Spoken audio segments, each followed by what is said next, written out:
იღუმენი ნიკონი, ლოთობა. ამ წერილს სერგეისთან დასწრებით გწერთ.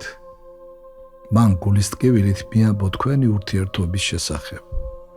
რამდენადაც მივხვდი, ორივენი დამნაშავენი ხართ და არასწორად იქცევით.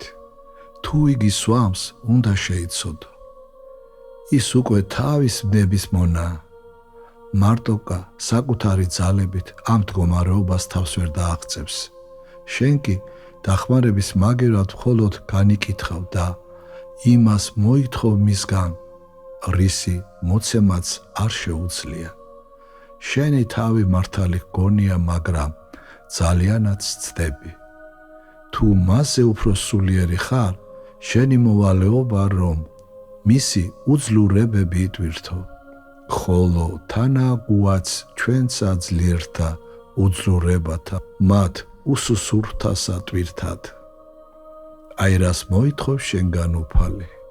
კიდევ ეს გვითხრა, თქვენ სულიერთა მაგათ დაამტკიცეთ, ეგე ვით არის იგი, მაგალითად სერგეის ნაირები, სულითა მითა მშვიდობისაითა. გესმის?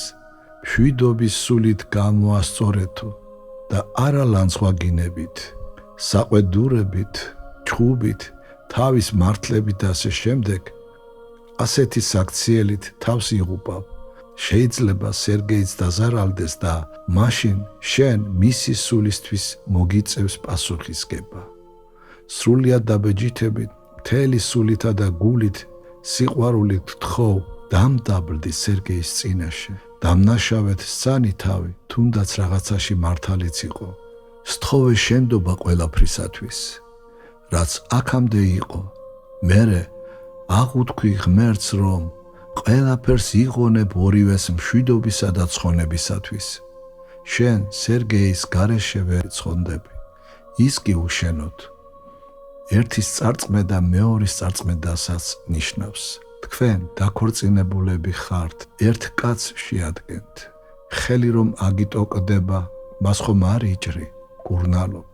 ვერ მოიკვეთს სერგეის ისე, როგორც ის ვერ მოგიკვეთს. ან ერთად უნდა ცხონდეთ, ან ერთად უნდა წარწმდეთ. ითქვა, გიყვარდეთ მტერნი თქვენი და აკურთხედით მწყელვართა თქვენთა. და სხვა, მით უმეტეს გმართებთ თქვენ ურთიერთის სიყვარული. ურთიერთისთვის თავის დადება. შენიცი მაცხოვრის მოთხოვნა, უკეთუ შესწირვიდე შესაწირავსა საკურთხეველსა ზედა და მუნ მოგეხსენოს შენ. ვითარმე ძმაი შენი გულძვირ რაიმე არს შენთვის. დაუტევე შესაწირავი იგი წინაშე საკურთხეველსა. მას და მივედ და დაეგე პირველად ძმასა შენსა და მაშინ მოვედა შესწირე შესაწირავი შენი. მხოლოდ მაშინ შეიწყნარებს უფალი მსხვერპლს, თუ არა და უარყოფ შენს მსხვერპლსაც და შენს ლოცვასაც. ისევე როგორც კაენის მსხვერპლი უარყო. შეინანე, მე შენი სულიერი მდგომარეობა მაშინებს.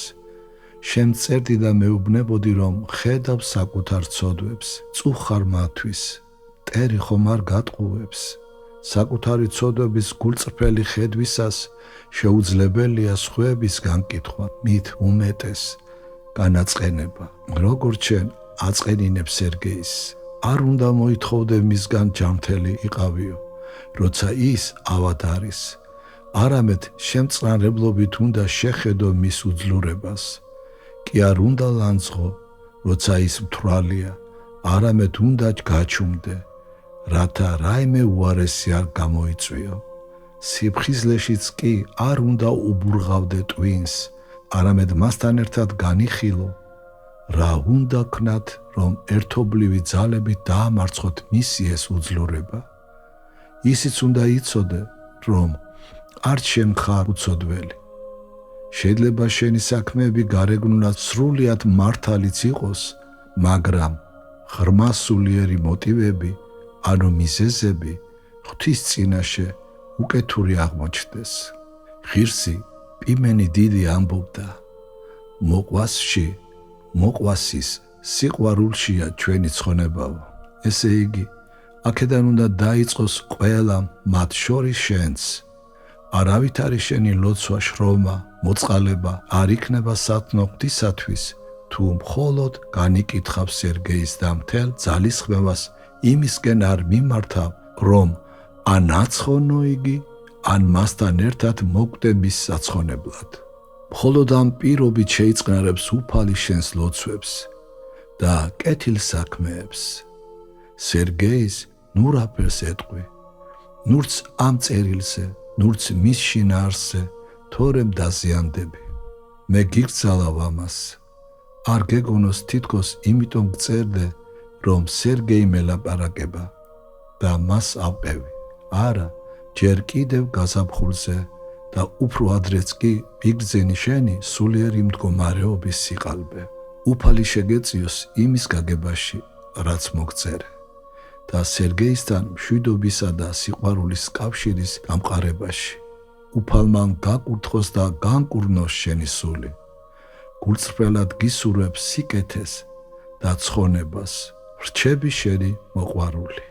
კატია, სერგეისთან ერთად მომწერე, ხოლო წერილები ორივემ შეასწორეთ, რათა ორივე ეთანხმებოდეთ წერილის შინაარსს.